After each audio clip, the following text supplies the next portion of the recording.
안녕하세요. 저는 아들, 딸 두 명의 자식을 둔 60대 여성입니다.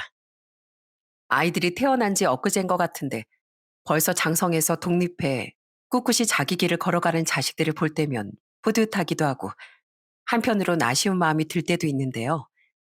뒤돌아보면 모든 사건들이 정말 우연치 않게 시작될 때가 참 많은 것 같습니다. 저에게도 이런 우연스런 일들이 운명의 순간으로 바뀌게 된 사건이 있었는데요. 그 사건을 여러분들께 얘기해 드리려고 합니다. 저는 지방 농부의 맏딸로 태어났어요.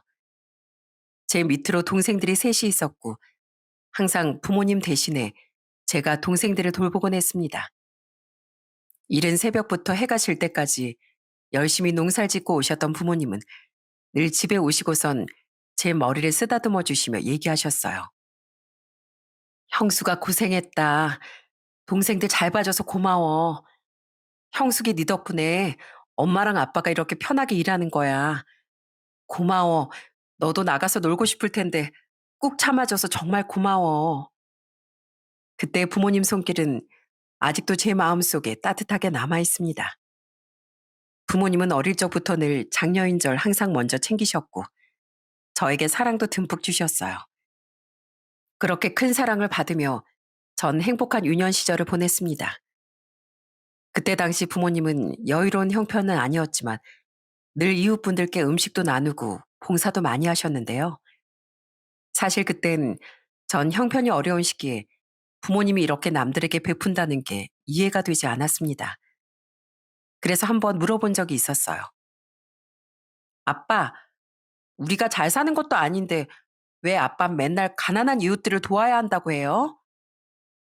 형수가 이 세상엔 우리끼리만 사는 게 아니란다. 다른 사람들과 서로 어울리면서 그렇게 살아가는 거야. 어렵고 힘든 사람이 있으면 손도 내밀 줄 알아야 하고 그래야 서로 함께 행복하게 살아갈 수 있어. 어려운 이웃을 외면하면 안 돼. 늘 자신이 가지고 있는 걸 나눌 줄 알아야 하는 거란다. 지금은 네가 이해하기 힘들겠지만 나중에 네가 좀 크면 그 이유를 알 거다.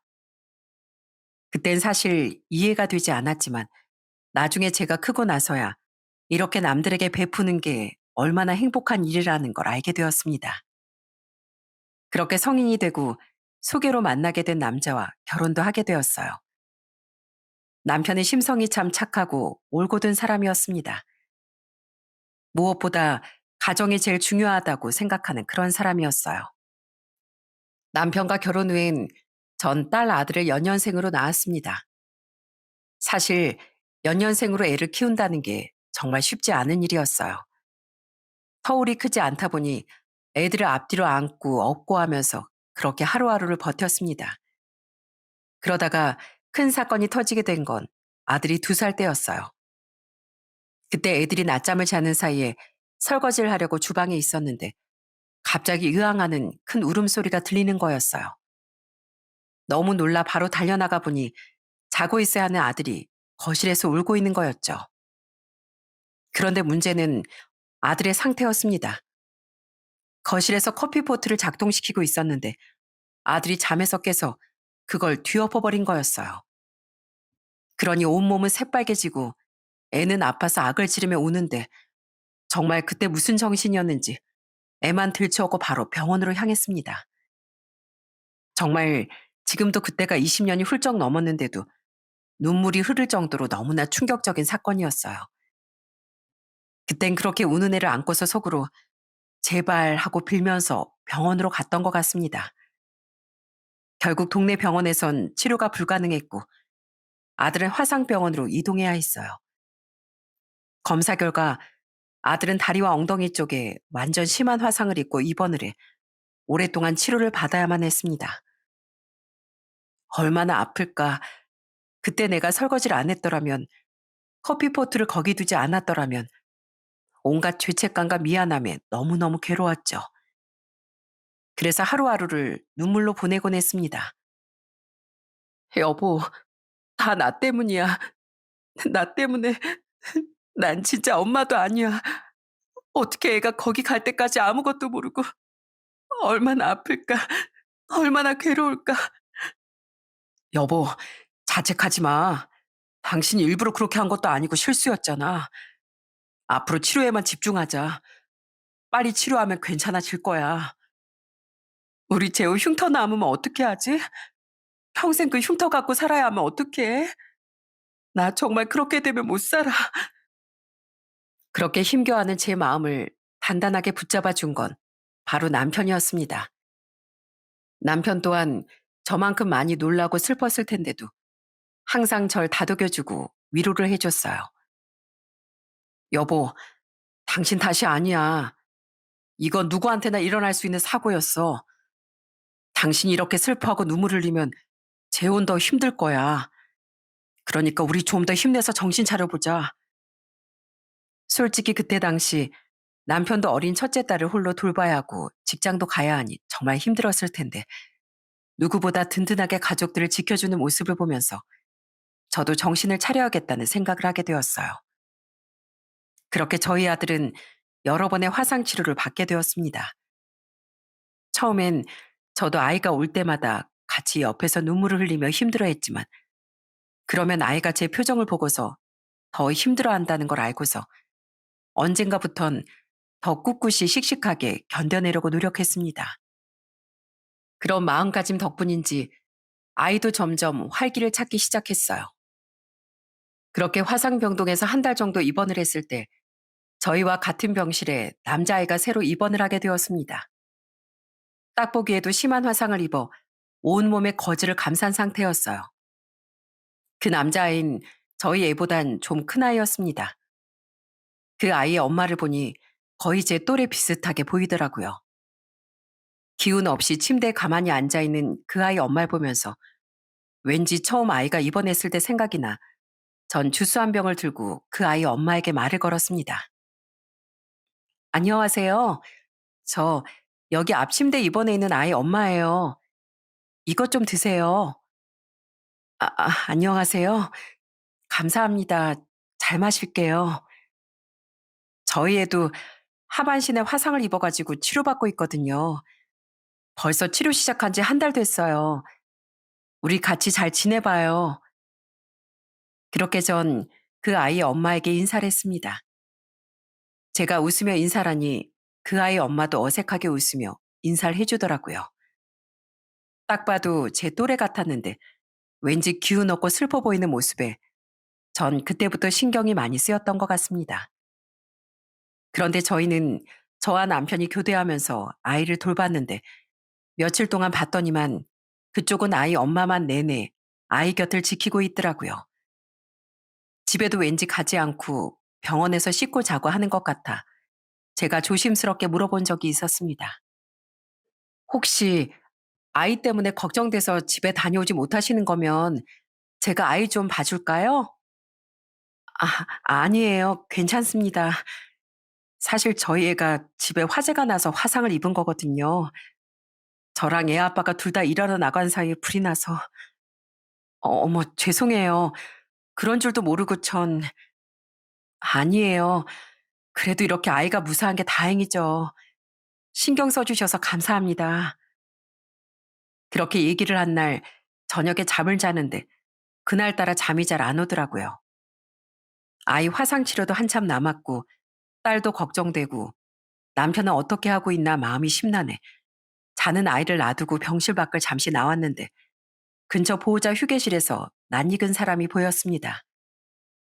그건 바로 저희 아이 앞 침대에 입원한 아이의 엄마였어요. 그런데 그 모습이 심상치 않더라고요. 고개를 푹 숙인 채 어깨를 들썩이는 게 그 엄만 울고 있었습니다. 전 동변상련의 심정으로 그 엄마 곁으로 가 어깨를 토닥여줬어요. 힘들죠? 저도 그 마음 이해해요. 아이 아플 때마다 제가 대신 아파주고 제가 대신 다쳤으면 좋겠고 아휴, 저도 얼마나 울었는지 몰라요. 힘들 땐 그냥 이렇게 울고 후를 털어버리는 게 좋아요. 실컷 울어요. 감사합니다. 저희 진혁이 불쌍해서요. 치료는 제대로 받을 수 있을까 너무 걱정이 돼서. 아이 엄마와 조금씩 얘기를 나누게 되었는데 생각보다 사정이 딱하더군요. 집에 불이 나면서 겨우 아이 목숨만 구한 거였고 집은 홀라당 다 타버려 돌아갈 곳도 없는 상황이었습니다. 거기다가 넉넉지 않은 형편에 치료비도 제대로 낼 수 없어 어쩌면 당장 퇴원을 해야 할 수도 있는 상황이었어요. 전신 화상을 입다 보니 피부 이식 수술까지 몇 차례나 받아야 했는데 그때 당신 지금처럼 보험이 잘 되어 있는 상황이 아니잖아요. 그러다 보니 여러 번의 수술 비용이며 입원비 모두 부모의 부담이었습니다. 특히나 화상은 더더욱 부담이 될 수밖에 없는 일이었죠. 저 역시 아들의 치료를 몇 번이나 해왔기 때문에 그게 얼마나 힘든지 이해가 되더라고요. 그렇게 저와 그 아이 엄만 서로 얘기를 나누며 통성명을 그때서야 하게 되었어요. 알고 봤더니 그 아이 엄만 저보다 3살이 많은 언니였습니다. 그렇게 저희는 서로 점점 친해졌어요. 고단한 병원 생활을 서로 의지하며 그렇게 지내고 있었죠. 그리고 저와 아이 엄마가 조금씩 서로 얘기를 하면서 친해지니 처음엔 말도 안 하고 조용하던 그 아이도 어느 날부터 저한테 말을 하기 시작했어요. 안녕하세요, 아줌마. 근데 아기는 왜 다친 거예요? 그래, 진여가 아긴 뜨거운 물이 다리에 쏟아져서 다쳤어. 진짜요? 아팠겠다. 근데 의사 선생님이 그러는데 아이들은 피부가 빨리 자라서 금방 낫는데요. 아, 그래? 그렇게 말해주니 아줌마 마음이 한결 놓이네. 고마워. 9살 된 진혁인 정말 마음이 따뜻한 아이였습니다. 얼마나 의젓하고 어른스러운지 성인도 감당하기 힘든 드레싱도 정말 씩씩하게 잘 받더라고요. 그리고 엄마도 얼마나 쌀뜰하게 챙기는지 효자가 따로 없었습니다. 한 번은 어린이날이었는데요. 어린이날 진혁 엄마가 진혁에게 얘기하는 걸 언뜻 듣게 되었어요. 우리 진혁이 어린이날인데 뭐 갖고 싶은 거 없어? 저요? 저 갖고 싶은 거 없어요. 왜? 오늘 어린이날이잖아.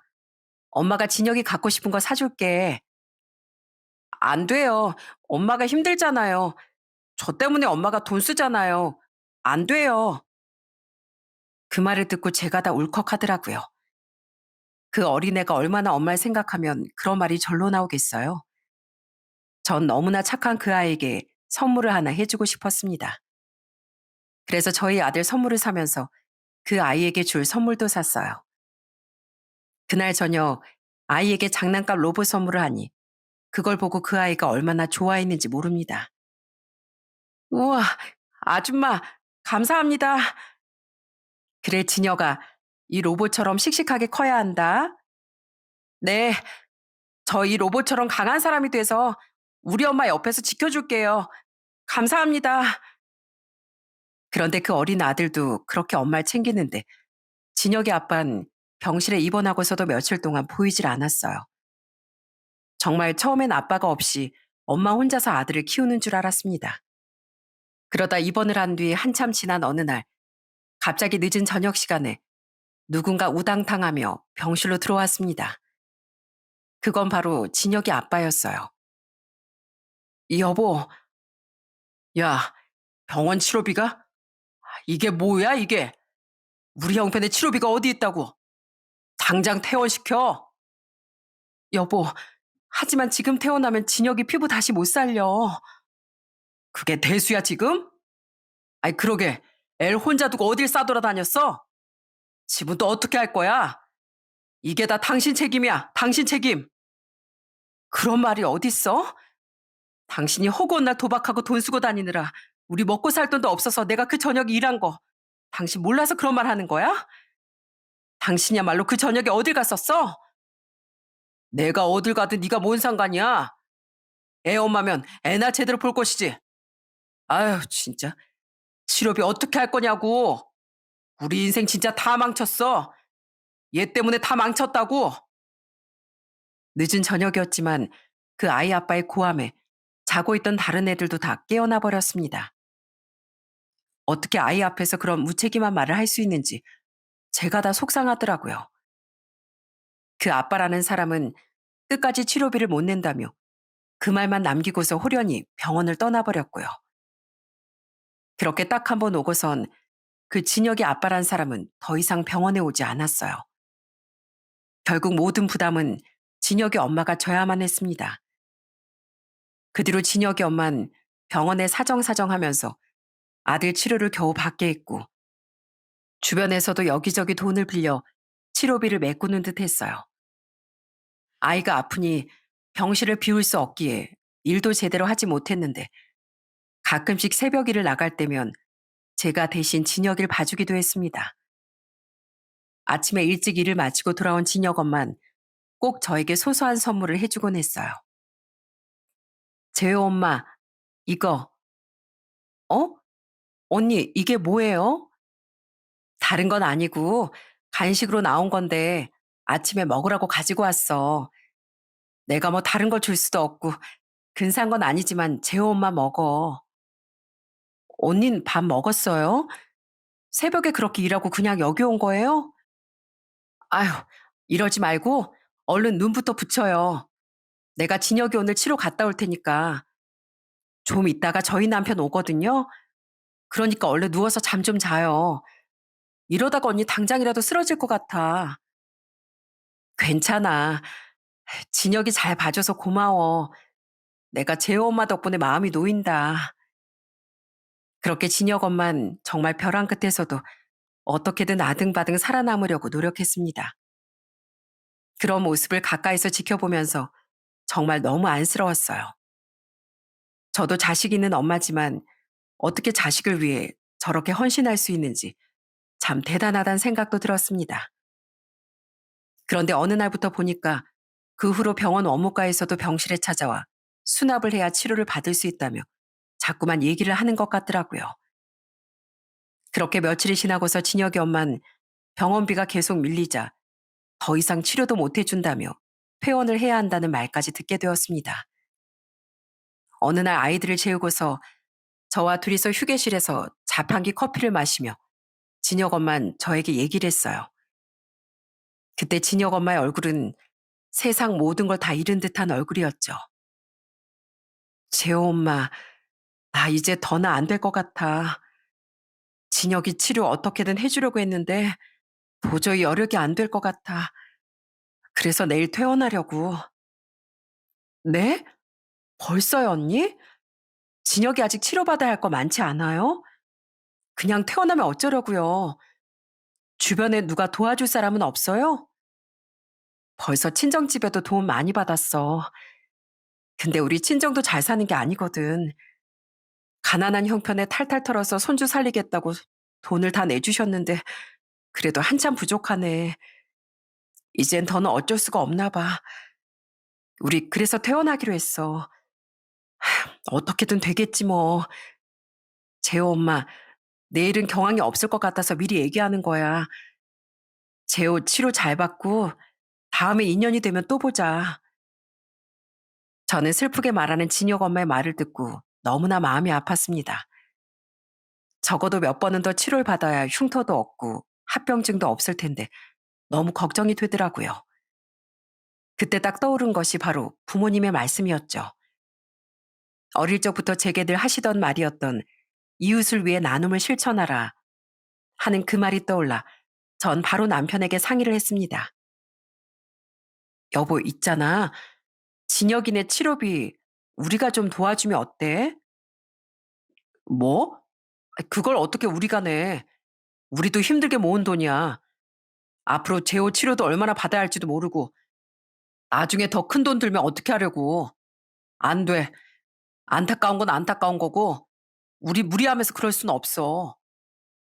여보, 우리가 그 상황 모르면 상관없지만 애는 또 무슨 죄야. 어? 제발 여보, 진혁이 엄마 한 번만 좀 도와주자. 어? 제발 내가 이렇게 부탁할게. 그렇게 반대하는 남편을 전 어떻게든 설득하려고 노력했습니다. 진혁 엄마의 상황을 그냥 모르는 척 할 수가 없더라고요. 그렇게 하루 종일 남편을 설득한 끝에 결국 남편도 진혁이네를 도와주기로 결심했어요. 솔직히 남편도 그동안 속으로 생각을 해본 것 같더군요. 그렇게 진혁이네 치료비를 내주고 나니 진짜 돈은 없어졌지만 마음이 얼마나 풍족하고 뿌듯했는지 모릅니다. 그리고 그 사실을 알고 진혁 엄마가 또 얼마나 눈물을 흘렸는지 몰라요. 평생 은인으로 생각하며 살겠다는 진혁 엄마를 전 꼭 안아줄 수밖에 없었죠. 정말, 정말 너무 고마워, 재호 엄마. 내가, 내가 어떻게든 그 돈은 꼭 갚을게. 꼭 갚을 거야. 언니, 내가 언니 사정을 다 아는데 무슨, 우리 같이 힘내서 꼭 이 병원 같이 나가자. 진혁이 먼저 잘 치료받아야지. 다른 건 다음에 생각하고. 알았지? 그렇게 우린 함께 아이들 치료를 받으며 병실 생활을 이어갔습니다. 정말 다행으로 아이들 치료 결과는 너무나 좋았어요.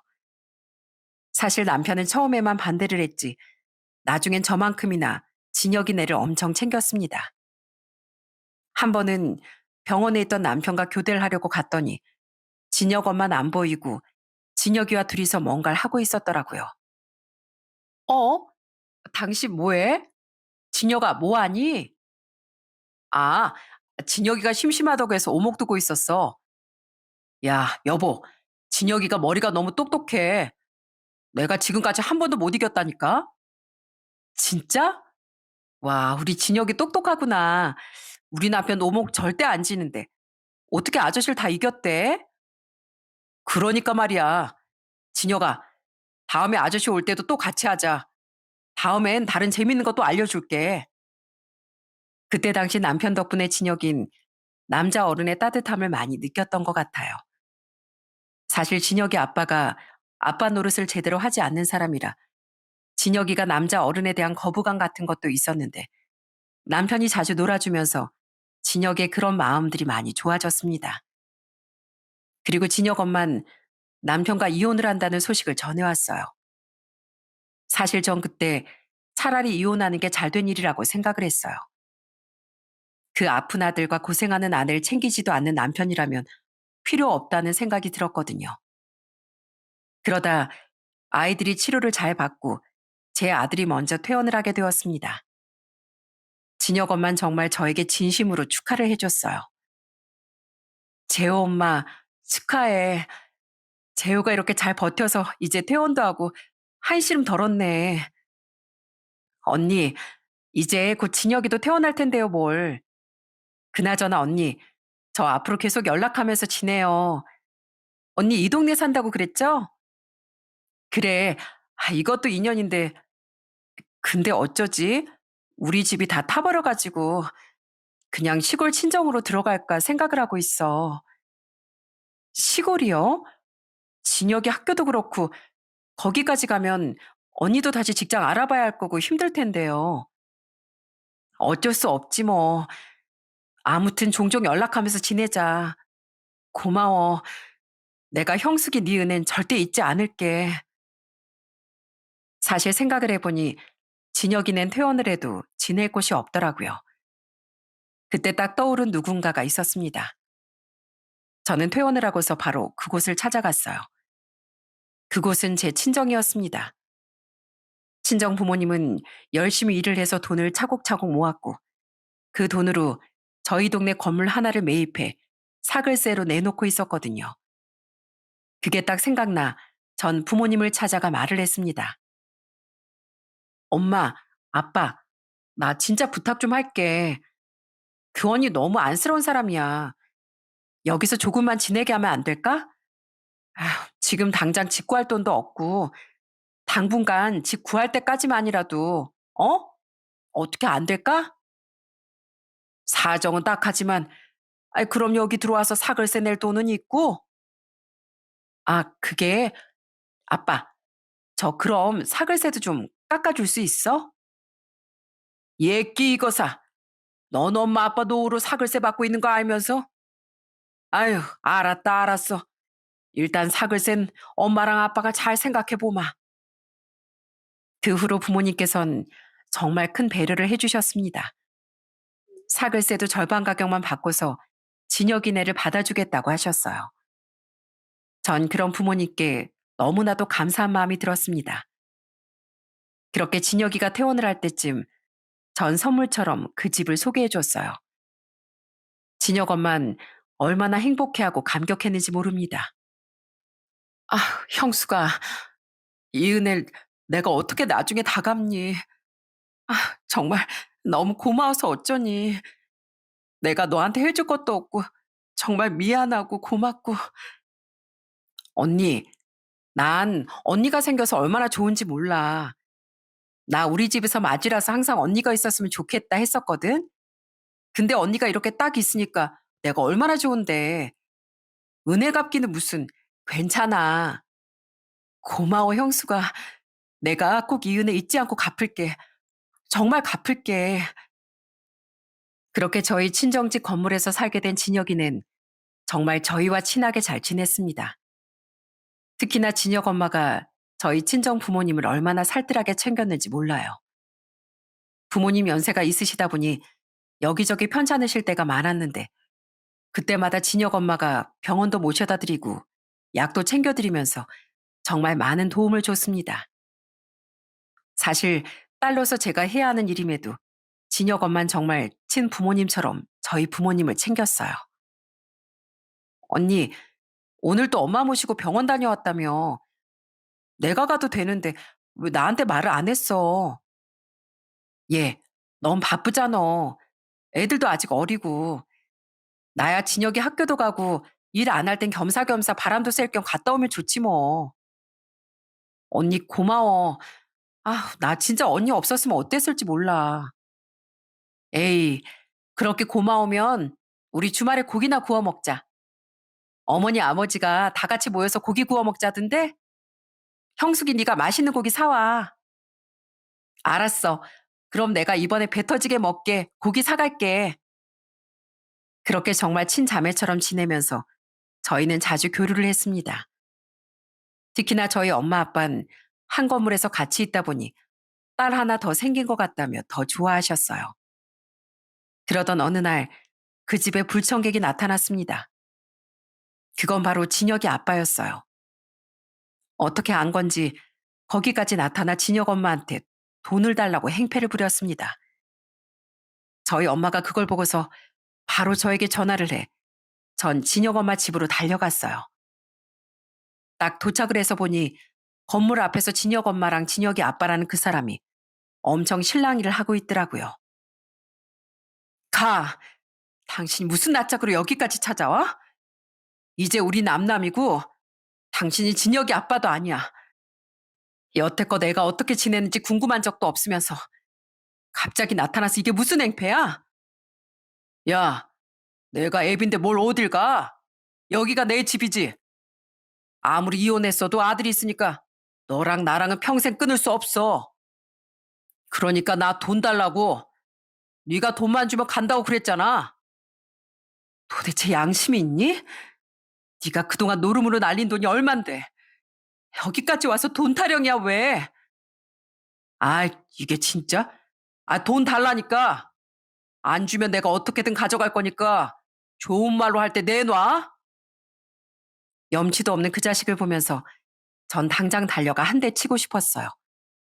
그런데 그때 갑자기 그 진혁의 아빠라는 사람이 비명을 지르더군요. 으, 이게 뭐야? 아유, 어르신, 어디다가 물을 쏘세요? 아이, 난 또 쓰레기인 줄 알았지? 쓰레기는 이렇게 물 청소를 해야 돼. 뭐요? 아유, 어르신, 지금 뭐 하는 거예요? 이놈의 자식이 어디라고 함부로 여기까지 찾아와? 잘 사는 사람도 괴롭히지 말고 얼른 여기서 썩어 안 꺼져? 안 꺼지면 물로 끝나지 않을 거야. 아이, 어르신, 물 좀 그만 쏘세요. 그만 쏘긴. 당장 안 가? 여보, 어서 경찰에다가 신고해.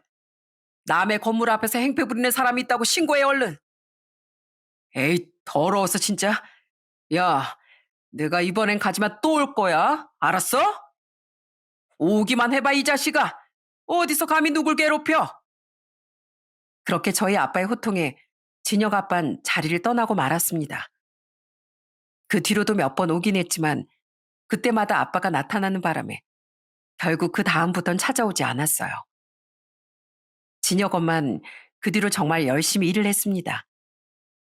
진혁이를 잘 키우기 위해서도 있었지만 하루하루 번 돈을 아끼고 꼬박꼬박 모아 저희가 내줬던 치료비를 조금씩 갚아나갔어요.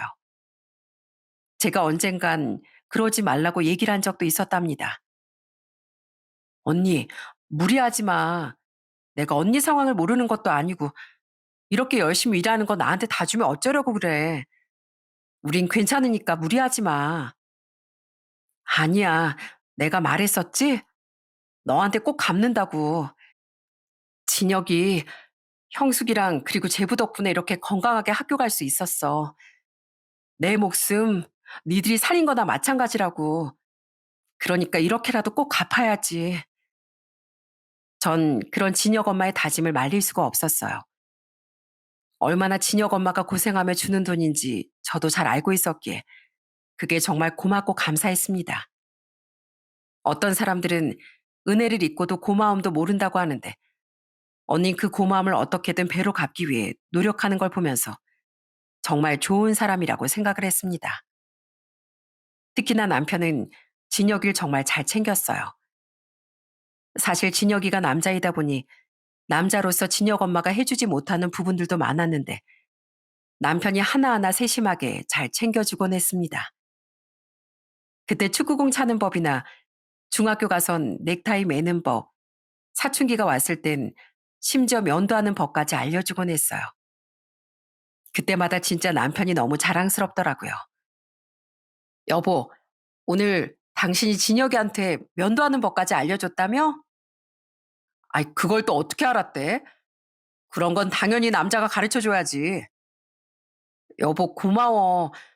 당신이 이렇게 진혁이네 생각 많이 해주는지 새삼 또 알았네. 당연하지. 당신한테 소중한 사람들인데 나한테도 당연히 소중하지. 그런 세심한 남편 덕분에 진혁이도 착하게 잘 자라줬습니다. 그렇게 진혁이는 저희 친정 건물에서 5년이라는 시간을 함께 보내게 되었어요. 그동안 정말 많은 추억들을 쌓았고 부모님도 친자식처럼 대해주셨습니다.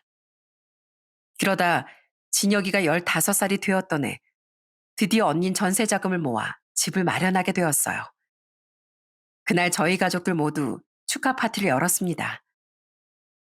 다들 정말 고맙습니다. 어머님, 아버님 덕분에 저희 여기서 너무 편하게 잘 지냈어요. 이 은혜 정말 잊지 않겠습니다. 나가서도 종종 찾아뵐게요. 그래야지, 그래야지.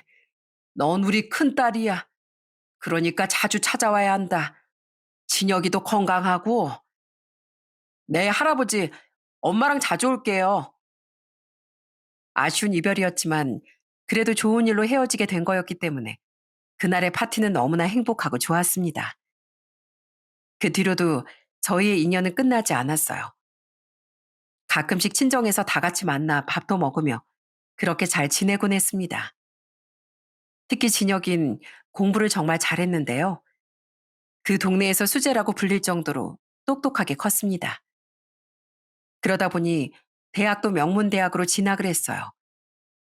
그때 진혁이가 명문대 합격을 했다는 소식을 듣고 저나 남편이나 저희 자식처럼 얼마나 기뻐했는지 모릅니다. 여보, 진혁이 명문대 합격했대. 뭐? 뭐라고? 와, 합격이라니. 아휴, 이 자식 대견하네. 합격 발표하기 전까지 심장이 얼마나 떨렸는지 몰라. 나도 우리 애도 아닌데 어쩜 진혁이 합격했다고 하니까 내가 이렇게 다 눈물이 나냐? 당신도 그래? 나도 그래. 아휴, 잘했네, 잘했어. 다음에 집에 오라고 해. 내가 맛있는 거 많이 사준다고. 그렇게 정말 가족처럼 저희는 슬플 때 기쁠 때 모든 일을 함께 했습니다. 그러다 저희 아들이 고등학생 때 저희 집에 큰일이 생기고 말았어요. 어느 날부턴가 남편이 자꾸만 피곤하다며 얘기를 했습니다. 아무래도 나이가 60대가 되어가니 몸이 많이 약해졌나 싶었는데 하루하루 얼굴 안색이 너무 안 좋아지더라고요. 여보, 요즘 몸이 좀 안 좋은 것 같은데 괜찮어? 어디 아픈 거 아니야? 아프긴. 일이 좀 피곤해서 그런가. 요즘 따라 영 피로가 안 풀리네. 여보, 이제 당신도 은퇴할 나이인데 너무 무리하지 마. 애들도 이제 다 컸고. 우리 아들 대학 갈 때까진 열심히 일해야지. 걱정하지 마. 나 건강하니까 아무 이상 없어. 그러다 어느 날부턴 손발이 퉁퉁 붓고 피로가 아무리 쉬어도 풀리지 않는다고 해서 저는 남편을 끌고 가 병원 검진을 받게 했습니다. 그런데 그때 남편의 병명은 정말 충격적이었어요. 남편은 만성 신부전에 걸린 거였습니다. 이미 신장의 기능이 떨어질 대로 떨어져 투석을 해야 하는 상황이었죠. 거기다가 심해질 경우 신장 이식까지 고려해야 했고요. 그렇게 남편은 은퇴를 조금 앞두고 결국 일을 그만두고 신장 투석을 받게 되었는데 투석하시는 분들은 아시겠지만 이게 정말 쉬운 일이 아니더라고요. 하루 종일 투석을 받고서 그 뒤로도 기력이 나아지지 않아 거의 누워있을 때가 많았습니다.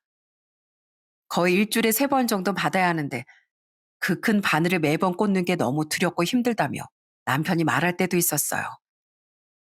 그런 남편을 보면서 제가 할 수 있는 거라곤 그저 옆에서 다독여주고 응원해주는 것밖에 없었어요. 여보, 나 요즘 따라 정말 힘들어. 어떻게든 버텨보려고 했는데 아무래도 더 이상은 안 될 것 같아, 여보. 주사바늘 들어오는 것도 소름 끼치고 피가 왔다 갔다 하는 것도 너무 진이 빠져서 도저히 안 되겠어. 여보, 나 다 그만두고 싶어. 여보, 제발 조금만 더 힘내주면 안 될까? 신장 이식 대기 올려놨어. 이거 우리 될 때까지만 우리 조금만 더 버텨보자. 당신 없으면 내가 어떻게 살아? 여보, 미안해. 나도 어떻게든 버텨보고 싶은데 내 마음이 그러질 않네. 미안해, 여보. 당신도 힘들 텐데. 아니야. 나보다 아픈 당신이 더 힘들지. 난 괜찮으니까 당신 조금만 더 힘내줘. 그렇지만 집안에 환자가 있으면 집안 분위기가 한순간에 바뀐다고들 하죠. 정말 그 말처럼 남편이 아프기 시작하니 저희 집안 분위기도 한순간 어두워지기 시작했습니다. 남편 간병을 하느라 저 역시 힘들 때가 많았어요. 남편 앞에서 슬픈 감정을 꺼낼 수 없어 늘 전 진혁 엄마, 언니에게 하소연을 하기도 했습니다. 그래도 처음엔 희망이라는 게 있었어요. 투석을 하면 어느 정도 괜찮았고 거기다가 이식이 당장 필요한 건 아니었거든요. 그동안 가족들이 다 검사를 받으면서 신작 이식을 준비하기로 했습니다. 저희는 당연히 가족들 중 누구 한 명이라도 맞을 거라고 생각을 했어요. 그런데 남편 이식을 해주려고 가족들이 다 검사를 받았는데도 일치하는 사람이 아무도 없더라고요. 너무나 절망스럽고 하늘이 원망스러웠습니다. 어떻게 저렇게 착하고 성실한 사람에게 그 못된 병을 주는 것도 모자라 신락 같은 희망마저 이렇게 저버릴 수가 있는지 너무나도 원망스러웠습니다. 모두가 불일치한다는 결과가 나왔던 그날 진혁 엄마에게 전화해 제가 얼마나 울었는지 모릅니다. 언니, 언니 어쩜 좋아? 우리 가족 중에 남편이랑 일치하는 사람이 아무도 없대. 어쩜 좋아. 우리 남편 불쌍해서 어떡해. 나 우리 남편 없으면 못 사는데 그 불쌍한 사람 이제 어쩜 좋아. 뭐? 아휴, 형수가 어쩌니? 다른 방법은 없는 거야? 언니, 우리 가족들은 다 맞지도 않고 뭐 그렇다고 남의 신장을 떼올 수도 없는 거고 뇌사자 기증은 언제가 될지 모른대. 마음 같아서 내 신장을 다 주고 싶은데 안 된대. 안 된다는데 어떻게 해 그럼? 우리 남편 평생 그렇게 일만 하다가 이렇게 힘들어하는 거 더는 보고 싶지 않은데 어떡해 언니? 형수가 울지 마. 다 방법이 있을 거야. 우리 조금만 더 기다려보자. 그때 저희 아들, 딸은 미성년자라 대상도 되지 않았고 다른 가족들도 다 일치하지 않아 정말 가족들 모두 좌절할 수밖에 없었어요. 가족 간 이식이 아니라면 뇌사자 기증을 기다려야 하는데 그것조차도 대기가 정말 길어 보통 5년 이상을 기다린다고 하니 하루하루 속이 타들어가더라고요. 남편의 상태는 날이 갈수록 점점 나빠져 갔습니다. 시간이 지날수록 남편도 점점 희망을 놓는 것 같았어요. 그러다 보니 기력은 더 빠르게 떨어지기 시작했고요. 어떻게 곁에 있는 남편의 건강을 여태껏 모를 수가 있었는지 제 자신이 너무나도 원망스러웠어요. 그러다 결국 남편은 입원을 해야 했고 급하게 기증자를 찾아봐야 했습니다. 그렇지만 아무리 병원에 애원을 하고 부탁을 해도 여전히 기다리라는 말만 들을 뿐이었어요. 이러다 남편을 떠나보내는 건 아닐까. 하루하루가 너무나도 두렵고 무서웠습니다. 그렇게 기적만을 바라던 어느 날이었어요. 남편의 손을 잡고 좋은 음악도 틀어주면서 어떻게든 긍정적인 기운을 주려고 했습니다. 그때 바로 누군가가 병실 문을 딱 열고서 들어왔어요. 그 사람은 바로 진혁이와 진혁의 엄마였습니다.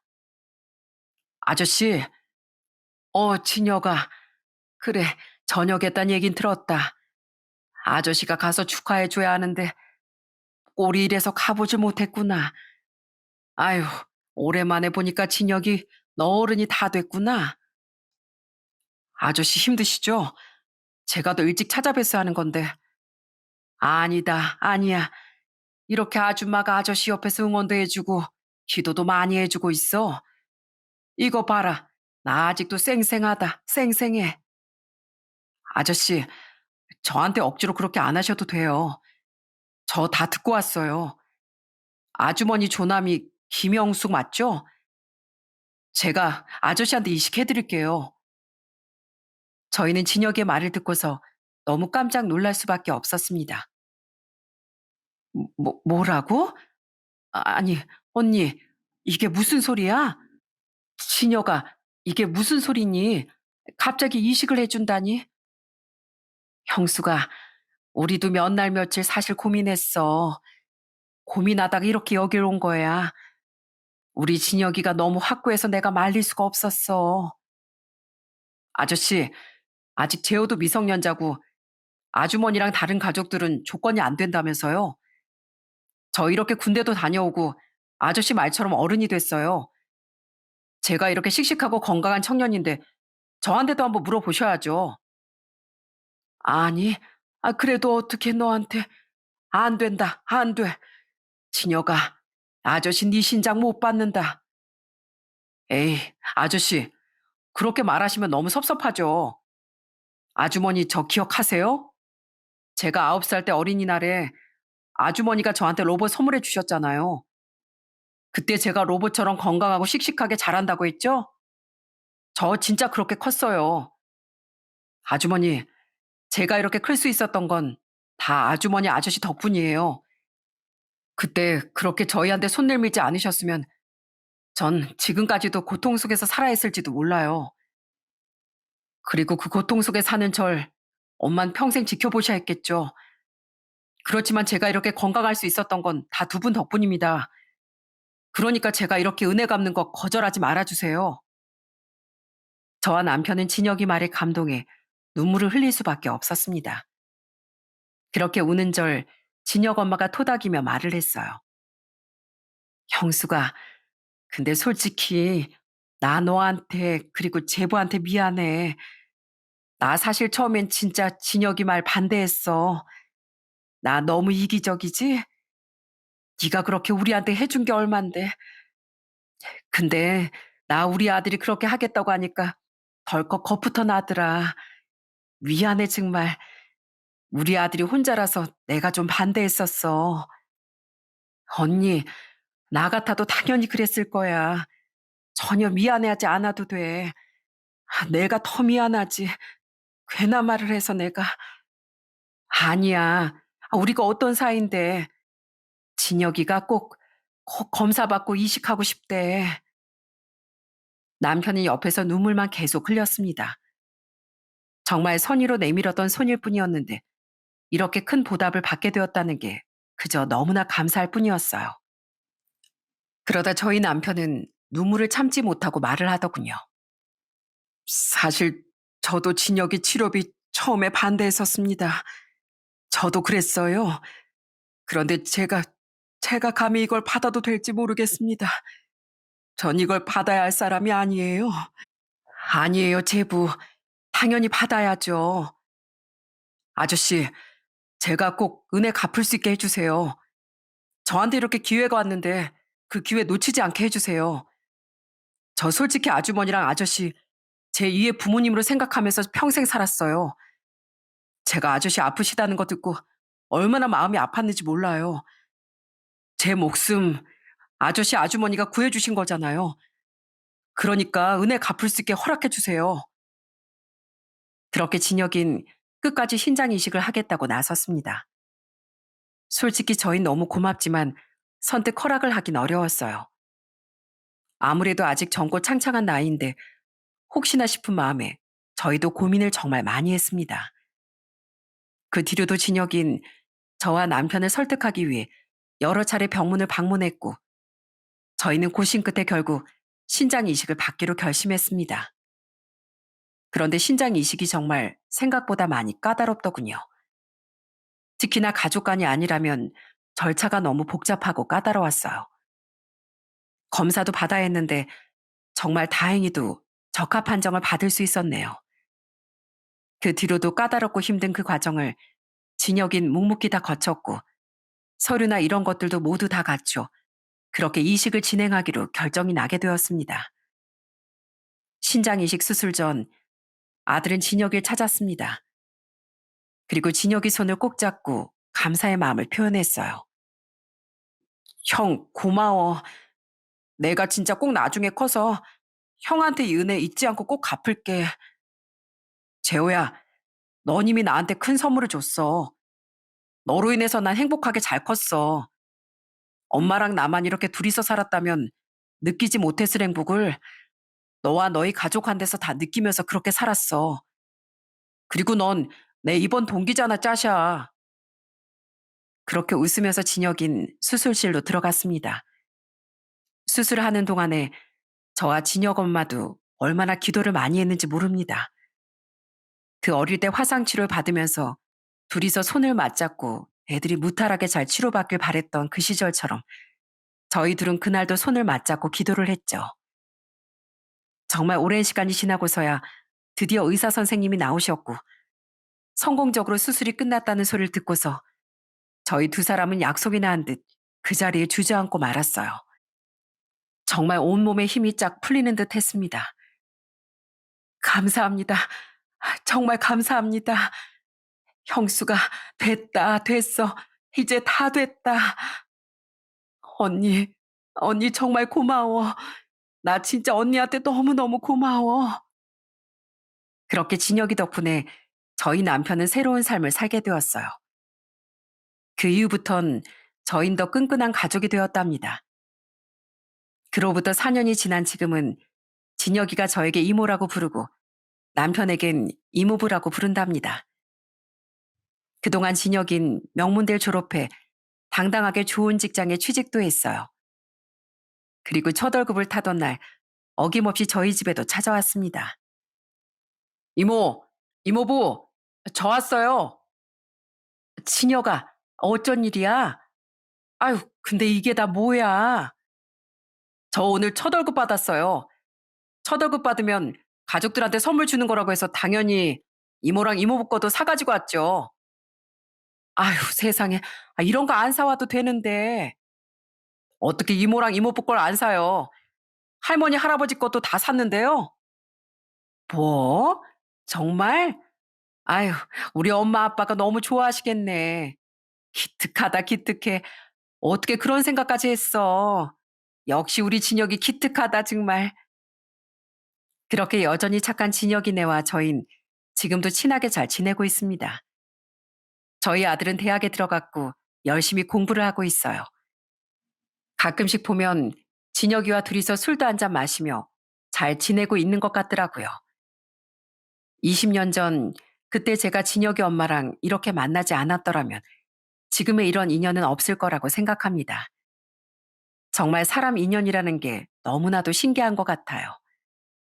그때 당시 저희 형편도 그렇게 좋은 편은 아니었지만 진혁이 가족들을 보면서 작은 손길을 내밀어 도움을 줬던 게 이렇게 세상에서 제일 사랑하는 남편을 살려주는 은인으로 되돌아오게 되었다는 게 그저 너무나도 감사할 일인 것 같습니다.